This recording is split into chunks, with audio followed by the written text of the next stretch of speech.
भंते जी से आज आप लोगों ने मिला तो क्या अनुभव हुआ, आप बताएं कुछ।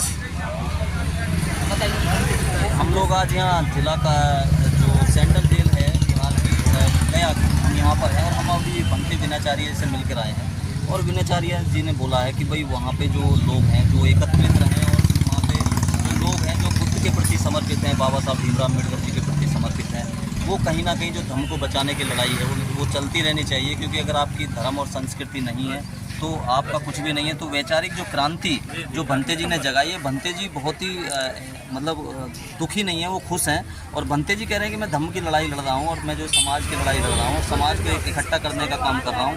हम लोग वहाँ मिल करके आए हैं और उन्होंने ये आदेश दिया है कि जैसा भी नेतृत्व होगा, दिल्ली में जो कमेटी बन रही है, दिल्ली से जो नेतृत्व होगा, दिल्ली में कमेटी बन रही है, जो देश का नेतृत्व वहाँ से चलेगा, मैं सब लोगों के साथ हूँ। और जैसा सब लोग कहेंगे, जो कमेटी कहेगी, हम उसका निर्वहन करेंगे। सब लोग मिल करके आगे हम लोग काम करेंगे। भंते जी की दिनचर्या ठीक है, उन्होंने बताया कि मैं फ़िलहाल स्वस्थ हूँ, ठीक हूँ।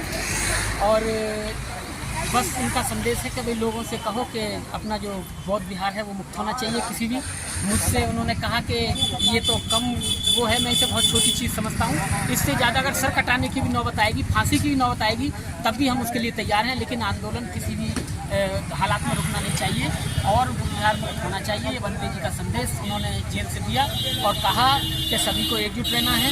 और जो बड़ा आंदोलन 5 जून को हो रहा है दिल्ली में, उसमें ज़्यादा से ज़्यादा सहयोग हो, कमेटी बने जो पूरे देश को एक संदेश मिले और उसी कमेटी से पूरे देश में निर्णायक हमारे सभी जो फैसले हैं वो एक कमेटी करे बौद्धों की चीज़, बौद्धों का ही निर्णय होना चाहिए, बौद्धों का ही हक होना चाहिए। और भंते जी ने कहा है कि ज़्यादा दिन तो मैं रहूँगा नहीं, भाई आज नहीं तो कल नहीं तो परसों, 2-4 दिन, हफ्ता 10 दिन में कुछ ना कुछ तो होगा, जमानत होगी उनकी, वो बाहर आएंगे और कि दुगनी ताकत से फिर इस आंदोलन को और मजबूत किया जाएगा। भंते करुणाशील राहुल जी को उन्होंने बदनामी भेजा और कहा कि भंते जी चिंता ना करें, अपने आप को अकेला महसूस ना करें, कि जैसे ही मैं बाहर आता हूँ फिर पूरे देश में बुद्ध विहार मुक्ति आंदोलन को फिर इसको तेज करेंगे। ये संदेश भंते जी ने भेजा जेल से।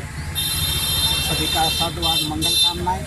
अभी जो भंते विनाचार्य से मिलकर एडवोकेट प्रदीप अशोक और मिशनरी गायक जो पूरे देश में जाने जाते हैं, जो धम्मभूमि के लिए और मिशन के जो गाने गाते हैं, एक सांस्कृतिक तौर पर धम्म का प्रचार प्रसार करते हैं, वो आज मिलकर आए हैं। इनके साथ जो आज कैमरामैन की भूमिका में है पिंटू बौद्ध और पंकज पासवान के मिलकर आए हैं। देखिए, किसी भी बड़े मुकाम पर अगर पहुंचना है, किसी भी बड़े लक्ष्य को अगर प्राप्त करना है तो उसका रास्ता है जेल से होकर जाता है।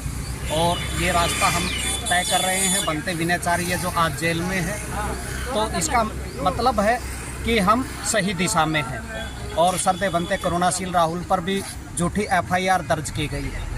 ये हमें समझना होगा कि लगातार एक के बाद एक FIR दर्ज हो रही है, वो कौन कर रहा है, किसका ये षड्यंत्र है, किसकी साजिश है। क्योंकि जो धरना को संचालित कर रहे हैं उनकी तरफ से और पुलिस प्रशासन की तरफ से, दोनों की तरफ से ये लगातार मुकदमे दर्ज किए गए हैं और जिसकी वजह से आज भंते विनाचार्य जेल में है। तो ये पूरे देश के बौद्धों को, पूरी दुनिया के बौद्धों को ये समझना होगा। अभी तक जो आंदोलन के नाम पर जो नौटंकी चल रही थी, किसी भी प्रकार की सुविधा जो उपासक और उपासिकाएं हैं, जो बौद्ध भिक्षु यहाँ बैठे थे, उनको मुहैया नहीं करवाई गई।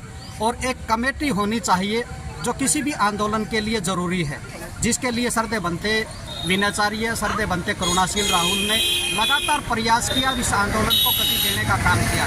लेकिन उन्हीं को रास्ते से हटाने के लिए ये साजिश रची गई और इस आंदोलन को है कमज़ोर करने का, या कहें कि ख़त्म करने का काम किया गया है। कि किसी मोनेस्ट्री में, किसी मकान में या किसी के बेडरूम में है, ये आंदोलन नहीं चलते। ये देश के बौद्धों का और दुनिया के बौद्धों के श्रद्धा और आस्था का केंद्र है। ये जो हम किसान आंदोलन जो हमने पीछे देखा, कितना बड़ा आंदोलन था और कितनी बड़ी कमेटियां थी उसके अंदर, ये उससे भी बड़ा आंदोलन है। और इस आंदोलन में कोई कमेटी नहीं है, कोई योजना नहीं है, कोई प्लानिंग नहीं है।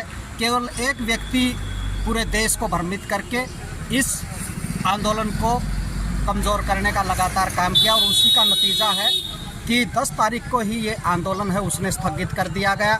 इस आंदोलन को बेच दिया गया। पूरा पंडाल जिससे एक आस्था पूरे देश और दुनिया के बौद्धों को बंधी हुई थी कि ये महाबोधि महाविहार मुक्त होगा, उसको उखाड़ लिया गया और पूरे आंदोलन को ख़त्म कर दिया गया। एक आदमी की बात आपने किया, डायरेक्ट बता सकते हैं क्या बनते हैं? हाँ, वो लामा एंड कंपनी है, इसको बताने में कोई गुरेज नहीं है। तो इसलिए अब इस आंदोलन को पूरे देश में एक केंद्रीय कमेटी बनेगी जो 5 तारीख को प्रोटेस्ट के बाद 6 और 7 को होगा। फिर ये कमेटी है, ये दिशा और दशा तय करेगी कि ये आंदोलन कैसे हो, इसका स्वरूप कैसा हो। इसमें हम तन मन धन से सरदे भिक्षु डॉक्टर करुणाशील राहुल के सानिध्य में बनते विनयाचार्य के साथ मिलकर धम्मभूमि की टीम जो लगातार अब तक इस आंदोलन को गति देने का काम कर रही थी, मजबूत करने का काम कर रही थी, आगे भी जब तक पीटी एक्ट खत्म नहीं होता हमारी जो भागीदारी है सरदे भिक्षु डॉक्टर करुणाशील राहुल के सानिध्य में लगातार बनी रहेगी और ये महाबोधि महाविहार मुक्त होकर रहेगा। ये हमारा संकल्प है, ये धम्मभूमि का संकल्प है, ये बनते करुणाशील राहुल का संकल्प है। शुक्रिया।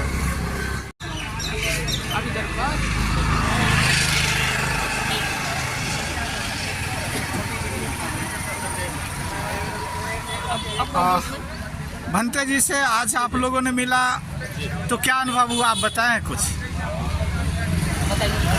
हम लोग आज यहाँ जिला का जो सेंट्रल जेल है बिहार की गया, हम यहाँ पर है और हम अभी भंते विनयाचार्य से मिलकर आए हैं। और विनयाचार्य जी ने बोला है कि भाई वहाँ पे जो लोग हैं जो एकत्रित रहे और वहाँ पे जो लोग हैं जो बुद्ध के प्रति समर्पित हैं, बाबा साहब भीमराव अम्बेडकर जी के प्रति समर्पित हैं, वो कहीं ना कहीं जो धर्म को बचाने की लड़ाई है वो चलती रहनी चाहिए। क्योंकि अगर आपकी धर्म और संस्कृति नहीं है तो आपका कुछ भी नहीं है। तो वैचारिक जो क्रांति जो भंते जी ने जगाई है, भंते जी बहुत ही मतलब दुखी नहीं है, वो खुश हैं। और भंते जी कह रहे हैं कि मैं धर्म की लड़ाई लड़ रहा हूँ और मैं जो समाज की लड़ाई लड़ रहा हूँ और समाज को इकट्ठा करने का काम कर रहा हूँ। हम लोग वहाँ मिल करके आए हैं और उन्होंने ये आदेश दिया है कि जैसा भी नेतृत्व होगा, दिल्ली में जो कमेटी बन रही है, दिल्ली से जो नेतृत्व होगा, दिल्ली में कमेटी बन रही है, जो देश का नेतृत्व वहाँ से चलेगा, मैं सब लोगों के साथ हूँ। और जैसा सब लोग कहेंगे, जो कमेटी कहेगी, हम उसका निर्वहन करेंगे। सब लोग मिल करके आगे हम लोग काम करेंगे। भंते जी की दिनचर्या ठीक है, उन्होंने बताया कि मैं फ़िलहाल स्वस्थ हूँ, ठीक हूँ।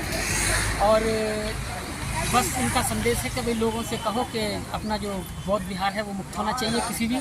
मुझसे उन्होंने कहा कि ये तो कम वो है, मैं इसे बहुत छोटी चीज़ समझता हूँ। इससे ज़्यादा अगर सर कटाने की भी नौबत आएगी, फांसी की भी नौबत आएगी, तब भी हम उसके लिए तैयार हैं। लेकिन आंदोलन किसी भी हालात में रुकना नहीं चाहिए और विहार मुक्त होना चाहिए। ये भंते जी का संदेश उन्होंने जेल से दिया और कहा कि सभी को एकजुट रहना है।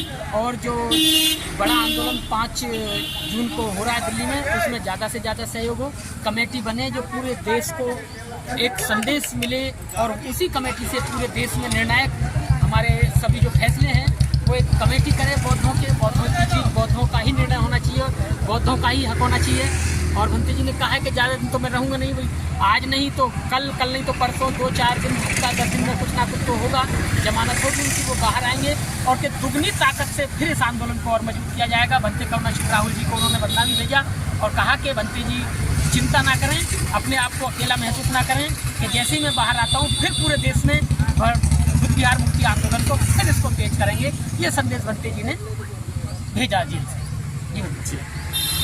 सभी का साधुवाद, मंगल कामनाएं।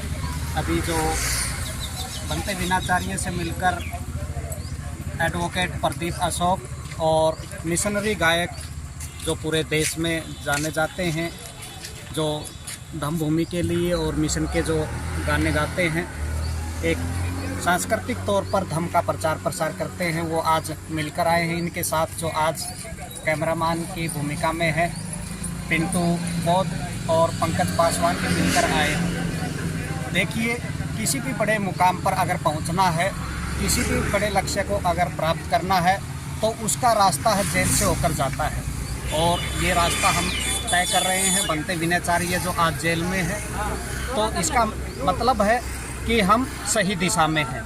और सरदे बनते करुणाशील राहुल पर भी झूठी FIR दर्ज की गई है।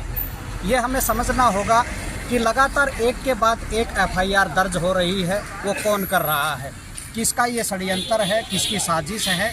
क्योंकि जो धरना को संचालित कर रहे हैं उनकी तरफ से और पुलिस प्रशासन की तरफ से, दोनों की तरफ से ये लगातार मुकदमे दर्ज किए गए हैं और जिसकी वजह से आज बंते विनाचार्य जेल में है। तो ये पूरे देश के बौद्धों को, पूरी दुनिया के बौद्धों को ये समझना होगा। अभी तक जो आंदोलन के नाम पर जो नौटंकी चल रही थी, किसी भी प्रकार की सुविधा जो उपासक और उपासिकाएं हैं, जो बौद्ध भिक्षु यहाँ बैठे थे, उनको मुहैया नहीं करवाई गई। और एक कमेटी होनी चाहिए जो किसी भी आंदोलन के लिए ज़रूरी है, जिसके लिए सरदे बंते विनाचार्य, सरदे बंते करुणाशील राहुल ने लगातार प्रयास किया, इस आंदोलन को गति देने का काम किया। लेकिन उन्हीं को रास्ते से हटाने के लिए ये साजिश रची गई और इस आंदोलन को है कमज़ोर करने का, या कहें कि ख़त्म करने का काम किया गया है कि किसी मोनेस्ट्री में, किसी मकान में या किसी के बेडरूम में है ये आंदोलन नहीं चलते। ये देश के बौद्धों का और दुनिया के बौद्धों के श्रद्धा और आस्था का केंद्र है।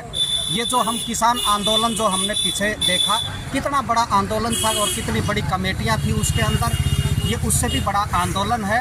और इस आंदोलन में कोई कमेटी नहीं है, कोई योजना नहीं है, कोई प्लानिंग नहीं है। केवल एक व्यक्ति पूरे देश को भ्रमित करके इस आंदोलन को कमज़ोर करने का लगातार काम किया और उसी का नतीजा है कि 10 तारीख को ही ये आंदोलन है उसने स्थगित कर दिया गया।